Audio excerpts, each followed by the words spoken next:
Hey guys, welcome to HR with Sanchita. So today's topic is also related to International HRM, and today we will do a topic Eclectic Paradigm, okay, and it has been given by John H. Dunings, and it is really important, and it has often come in the previous UGC nets as well, because you're also having a topic called International HRM, and obviously the MBA students also can benefit from it. And yes, like, share and subscribe to my channel so that you can see the videos that I've already posted and the upcoming videos. Okay, so eclectic paradigm, first you need to know that who has given it. It has been given by John H. Dunning, and it is also called the OLI framework. So what is OLI? OLI is ownership, location and internalization. So you need to remember the full form. So if you are asked that who has given eclectic paradigm, so it's John H. Dunning, or it is asked that who has given the OLI framework of international HRM, so it the same answer, John H. Dunning. Okay, and what is the full form? Ownership, location, internalization. Okay, now you need to know that which companies follow the OLI framework or eclectic paradigm. Yesterday we learned that global companies are there, multinationals are there, okay, transnationals are there, right?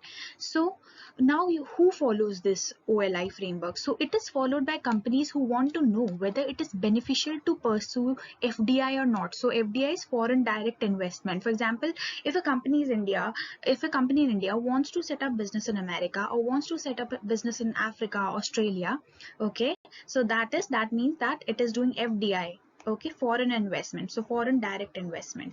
So who follows this? The companies who want to do FDI or who want to set up their business abroad. So this model has an assumption that companies will avoid FDI if the cost of producing the same thing is less in the home country.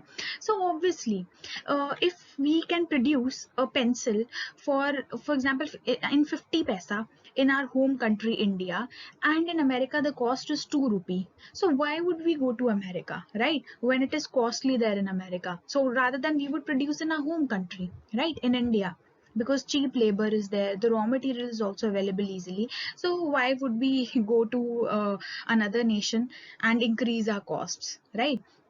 And second thing, now you have seen that various companies have been set up in India, and they are also setting up their manufacturing units in India. So why? Because here cheap labor is there. Sometimes, in some cases, raw material is also available at a cheap rate. So that is why they are setting up business in India. So that means that the cost of producing a thing in their home country, for example, in America, would be high.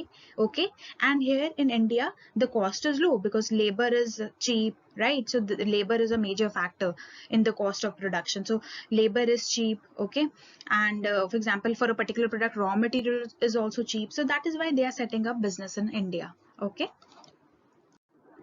now let's learn about the three elements of the theory, right? OLI framework. So first is ownership.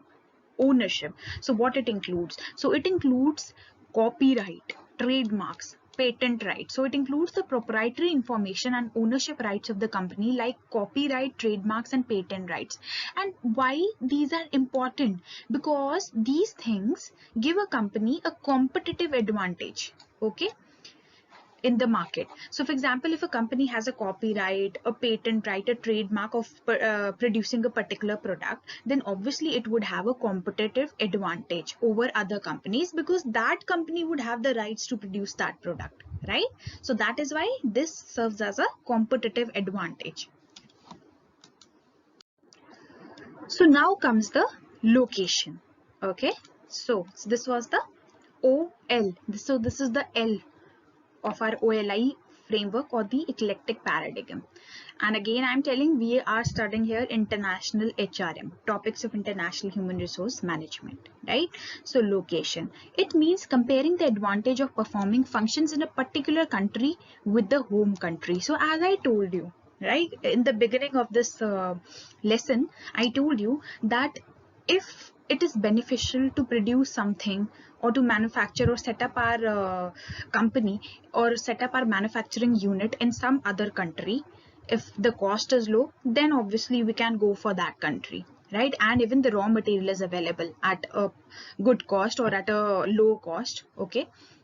So then only we would invest or do FDI in some other country. So location. So here what we are doing, we are comparing the advantage of performing the functions in a particular country with the home country. For example, if I in India want to set up a unit of clothing, okay, of producing cloth in some other country, okay, then what I would do is, first I would look at the cost of producing cloth in India, and then I would compare it with the cost of producing cloth in, for example, France. Okay, then I would see that what is the rate of labor there, what is the rate of raw materials there, electricity, everything, what is the rate of machines and all, right?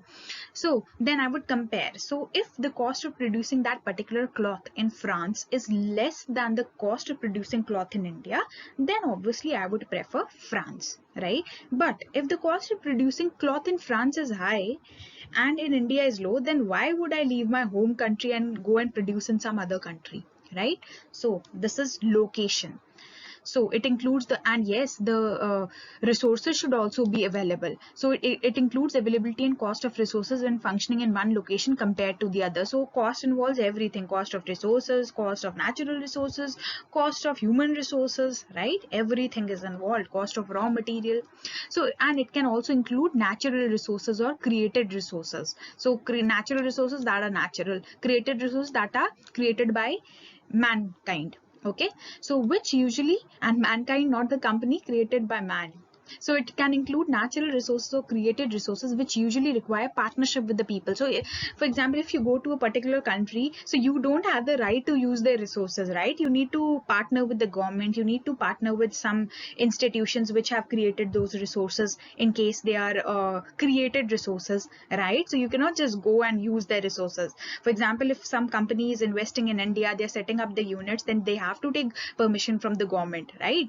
So same is in our case also. If we are investing in some other company, we'll also have to take permission from other countries, right? Or the government of other countries. So this is the location factor. Now comes the third factor of the OLI framework or the eclectic paradigm, that is internalization. Okay, so first of all, I would like to ask you that do you know that there are various BPOs in our country, right? So what do BPOs do? They do work of some other company. Okay, so some other company outsources their work to those BPOs, and BPO does that work, right?